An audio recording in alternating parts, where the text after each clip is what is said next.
Slika je nastala tukaj v neposredni bližini, ko sem preživel eno hudo krvavitev v možgane in so bili starši prepričani, da ne bom preživel. Mama je še živa in bi bila vesela, da sem na isti lokaciji v mnogo boljšem stanju kot takrat. Več ali manj so nas v šolah učili, da je to bolezen, ki so jo imeli plemiči in carji in to.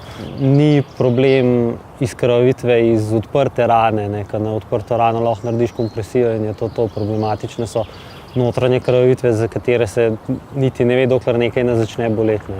In nazadnje povzročijo tako hude bolečine, da jih lahko ublažijo samo narkotična sredstva.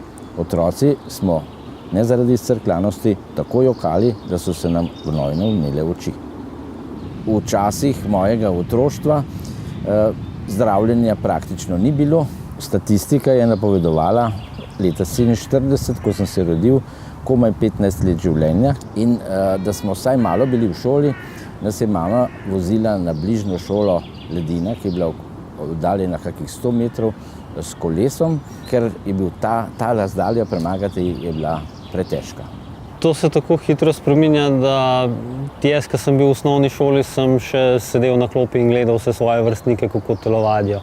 Danes vozim kolo, plavam, lahko bi počel tudi še marsikaj drugega. Včasih, ko zdravil ni bilo, so vsaj tisti hemofiliki, ki so starejši od mene, so vsi govorili o tem, kako jih je in vse boleli in kakšne sklepe so imeli. Danes, ko so zdravila lahko že celo na sobni temperaturi, je zadeva čisto drugačna. Lahko greš kamorkoli hočeš, kadarkoli hočeš.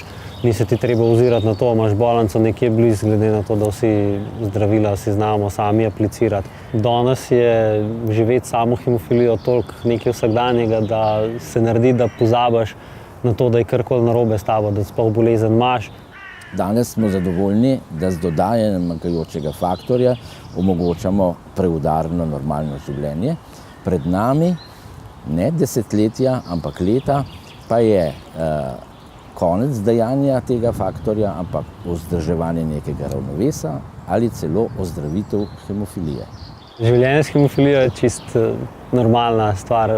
Lahko si zdrav, vesel, počneš, kar želiš in ni treba, da se kdorkoli boji te bolezni.